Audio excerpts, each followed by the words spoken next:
இந்த வாய்ப்பு பண்ணிட்டு இருக்கேன். எனக்கு வாய்ப்பு கொடுத்தது என்னோட பொண்ணு ராமலட்சுமி மேடம். அவங்க எஸ்எஸ் பேங்க்ல ஒர்க் பண்ணிட்டு இருக்காங்க. அவங்களுக்கும் இறைவனுக்கும் நன்றி சொல்லிக்கிடுவேன்.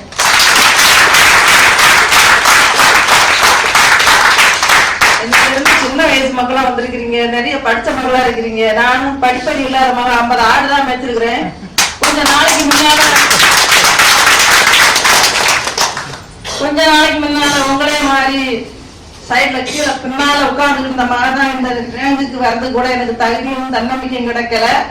அதனால நான் எவ்வளவு தூரம் தன்னம்பிக்கை போட்டு இந்த தொழிலை வளர்ச்சி ஆகணும் அப்படின்னா 35 பேரை ரேங்க் அடைய வச்சு வருமானம் வாங்கி கொடுத்து, மாச வருமானம் வாங்கி கொடுத்து, வார வருமானம் வாங்கி கொடுத்து, நானும் 3 விதமான வருமானம் வாங்கி கொடுக்குறேன்.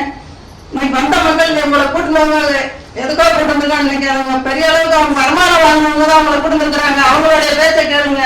கையை பிடிச்ச 3 வருஷம் இல்ல 2 வருஷம் மட்டும் பண்ணி பாருங்க. உங்களுடைய வளர்ச்சி லட்சம் கோடிகளையும் ஆண்டவனி நன்றி வணக்கம்.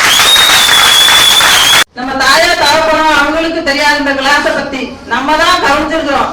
எந்த அளவுக்கு இந்த கிளாஸ் எடுத்தாங்களோ அந்த மேடத்துக்கு பெரிய பாராட்டு நன்றி தெரிவிச்சுக்கிறாங்க. கடைசி அவருக்கு தெரியாது.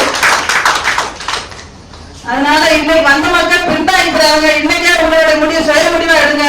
உங்களை கூட்டு வந்தவங்க கேளுங்க. அவங்களுடைய பேச்சு மட்டும் கண்டிப்பா உங்களுக்கு பெரிய அளவு வளர்ச்சி கிடைக்கும். நன்றி விசுவாசத்தோட, நன்றி ஆசீர்வாதத்தோட மயிலைப்புக்கு நன்றி சொல்லிக்கிறேன்.